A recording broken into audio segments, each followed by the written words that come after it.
Well, as I'm sure many can imagine, the past year has been a turbulent time for those who work in the wedding industry. This group has come from all over California to ask the legislature and the governor for some sort of guidance so they can at least attempt to save their fiscal year. Save weddings now! Save weddings now! These brides are not running away, but instead marching with purpose. To walk for weddings, and essentially what we're doing is we're trying to tell state legislator that they need to stop ignoring the events industry. President of the California Association for Private Events, or CAPE, Amy Okatekin, explains under the color-coded reopening tier system, the state has given zero guidance for weddings. So dog walkers have guidance, but events do not. Because of that, commercial wedding receptions cannot happen within the state of California.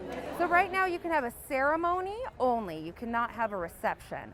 But who wants to do that? No one wants to have a wedding ceremony and then just go home. So that's where we're seeing an uptick in the bootleg events. Okatekin and others say many couples are instead throwing underground weddings where the COVID-19 virus can easily spread. I see people doing the hora with, 80 people in their backyard and unmasked people. And that's exactly what we're trying to avoid. I've had to postpone tens of thousands of dollars worth of events. Events planner Michelle Garabay came all the way from Temecula to march today.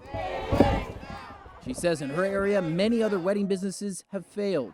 Businesses are closing down left and right. And 71% of event businesses said that they will be out of business if they can't resume by January. Garabay and Cape agree with some guidance from the state. Some of the recklessness in the underground weddings will be prevented by professionals within the wedding industry.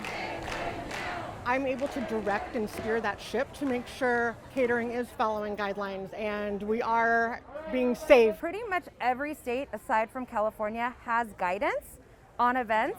We are the only state that does not have guidance. Zero open, zero guidance. And many of the people that we spoke with who work in the events industry tell us they are a small business, and many of their colleagues and competitors really weren't able to survive this year, and they fear that if something doesn't change soon, they too might have to be forced to close their businesses. At the state capitol tonight, Doug Johnson, Fox 40 News.